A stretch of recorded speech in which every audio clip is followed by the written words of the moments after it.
Hi hello అండి, welcome to Deepa dreams. ఈరోజు మీకు అప్పాలు అండ్ చెక్కలు అని అంటారు. సో నేను అప్పడాలు ఎలా చేయాలో మీకు చూపించబోతున్నాను. సో ఇలా ఆయిల్ హీట్ అయిపోయిన తర్వాత ఏదైతే మనం తడిపేసుకున్నామో పిండిని చిన్న చిన్నగా ఇలా పూరీలలాగా చేసేసుకొని ఆయిల్లో డీప్ ఫ్రై చేసేసుకోవాలి అండి. దీనికి ఇది ఎలా ప్రిపరేషన్ చేసుకోవాలంటే ఫస్ట్గా 1/2 kg బియ్యం పిండి తీసుకోవాలి. అలాగే ఒక 2 కప్పులంత వాటరు మనం వేడి చేసుకోవాలండి. ఇది పిండిని చల్లనీటితోటి తడపకూడదు, ఓన్లీ వేడి నీటితో మాత్రమే ఈ అప్పడాలకు అనేది మనము హీట్ వాటర్ తోటినే కలుపుకోవాలి.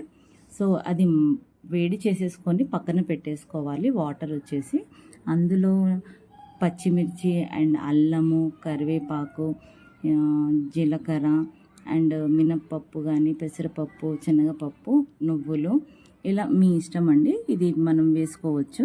నేను మాత్రము పెసరపప్పును అండ్ శనగపప్పు వేసాను. ఏదైతే అల్లము, పచ్చిమిర్చి, ఉప్పు మనము పేస్ట్ చేసేసుకొని హాట్ వాటర్లో కలిపేసుకోవాలి. ఆ కలిపేసుకున్న హాట్ వాటర్ తోటి మనం ఈ పిండిని తయారు చేసుకోవాలి. అలా తయారు చేసుకున్న తర్వాత ఇట్లా చిన్న చిన్నగా మీకు వీడియోలో చూపిస్తున్నట్టుగా చిన్న చిన్నగా పూరీలలాగా ఒక గిన్నెతోటి రౌండ్గా చేసేసుకుంటే రెడీ అయిపోతుంది. అండ్ తొందరగా కూడా అయిపోతుందండి మనకి. సో ఇలా చేసేసుకొని ఆయిల్లో డీప్ ఫ్రై చేసేసుకొని పక్కకు తీసేసుకోవాలి. సో మీకు చూపిస్తున్నాను కదా. సో ఇందులో ఇక్కడ నేనైతే చిన్న చిన్న సైజెస్లోనే చేసుకున్నాను. చాలా బాగా టేస్టీగా చాలా బాగుంటుంది పిల్లలకి ఈవినింగ్ టైంలో స్నాక్స్కి. అండ్ మనకి అండ్ ఏంటంటే ఫ్రైస్లో కానీ ఇంకా అనేది పప్పుచారులలోకి కానీ తింటే కూడా చాలా సూపర్గా టేస్టీగా చాలా బాగుంటుంది. సో మీరు కూడా ట్రై చేయండి ఫ్రెండ్స్. ఎలా ఉన్నదో నాకు కామెంట్ సెక్షన్లో కామెంట్ చేయండి. సో చూపిస్తున్నాను కదా వేడి వేడిగా అండ్ స్నాక్స్కి చాలా ఈజీగా సింపుల్గా అయిపోతుంది. మన ఏదో ఇంత టైం పడుతుందా అనుకుంటాము. సో అలా కాకుండా చాలా సింపుల్గా చేసేసుకోవచ్చు.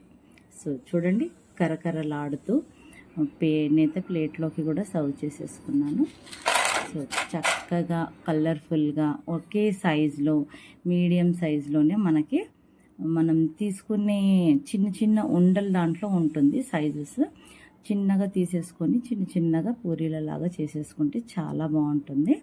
సో మీకు వీడియోలో చూపిస్తున్నట్టుగా టేస్టీగా కరకరలాడుతూ సో రెడీ అయిపోయినాయండి అప్పడాలు. సో మీరు ట్రై చేయండి ఫ్రెండ్స్. Okay, bye bye.